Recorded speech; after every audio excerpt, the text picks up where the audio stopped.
All right, let's talk about Norton. So I've been using Norton for a while now, not just on my computer, but across a couple of devices, and I figured it's time to talk about whether it's actually worth sticking with, especially these days when every other security company is promising next-gen protection like it's gonna bring me eternal joy. And I get it, Norton's been around forever, and that usually makes people think one of two things. Either it's solid and trustworthy, or it's outdated and coasting on its name. So I decided to put it to the test again. Install it fresh, try every feature, run the scans, mess around with settings, and see how it actually holds up today. Before we dive in though, if you guys want to try out Norton for yourselves, check the link in the description and you can find the best deals available on all their plans, so keep that in mind if you decide that you like what they're offering. First off, installation's quick. You make an account, download the app, and within a few minutes you're up and running. Pretty painless. Once it's on, you're greeted with this modern looking dashboard that has a little too much going on at first glance, but once you figure out where everything is, it's pretty easy to navigate. Now, I threw a bunch of real world tests at it. I'm not talking about downloading a shady zip file from a sketchy site. I wanted to see how Norton handles constant background scanning while I'm working,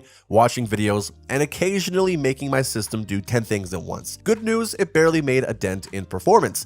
Even the full scan, which usually takes hours on other antivirus software, finished faster than expected. No weird system lag, no freezing up, nothing like that. The malware detection has been top tier. I tested it with some files that I knew were in trouble. Don't ask how I got them, and Norton caught them instantly. What's nice is that it doesn't panic and overreact like some antivirus programs that literally flag everything. Norton's approach was more measured, more precise. It actually feels like it knows what it's doing instead of just yelling warning every 5 seconds. But here's where things get a bit clunky. A lot of the extra features like password manager and dark web monitoring are only accessible through the web dashboard. You'd think it would all be baked into the desktop app by now, but you're constantly jumping between platforms instead. It's not broken, it's just disjointed, like you're always one step removed from full control. Still, the tools themselves are solid. The password manager, for example, is simple, reliable, and it doesn't constantly bug you like some others do. The dark web monitoring feature also surprised me. It found an old password of mine floating around from a leak years ago,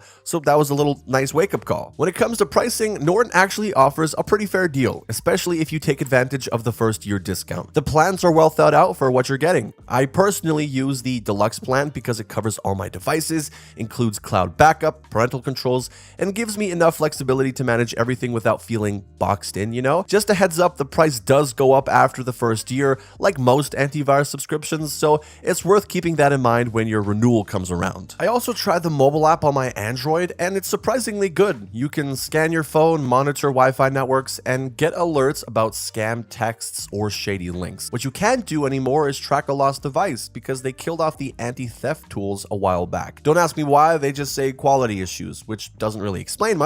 It's kind of disappointing, honestly. So where does that leave us? Well, Norton's not perfect. It could be more streamlined, and I'd love to see better integration across its desktop and web apps. But the core stuff, the malware protection, the VPN, the real-time defense, it really nails those. You get the feeling that if something sketchy pops up on your system, Norton will actually handle it. Would I recommend it? Yeah, I would, especially if you're the kind of person who wants one app to handle your antivirus, your VPN, your passwords, and all the other stuff you forget to take care of until it's too late. It's a solid all-in-one security setup, not the flashiest, but definitely reliable. If you're thinking about giving it a shot, check out the link in the description. You'll find the best possible deals for all their plans, lessening the blow on your wallet a bit, and it helps support the channel. As always, guys, drop a comment if you've got questions or your own Norton experience to share. I'm always down to talk. As for now, that is all I have for you folks. So until next time, make sure to take care.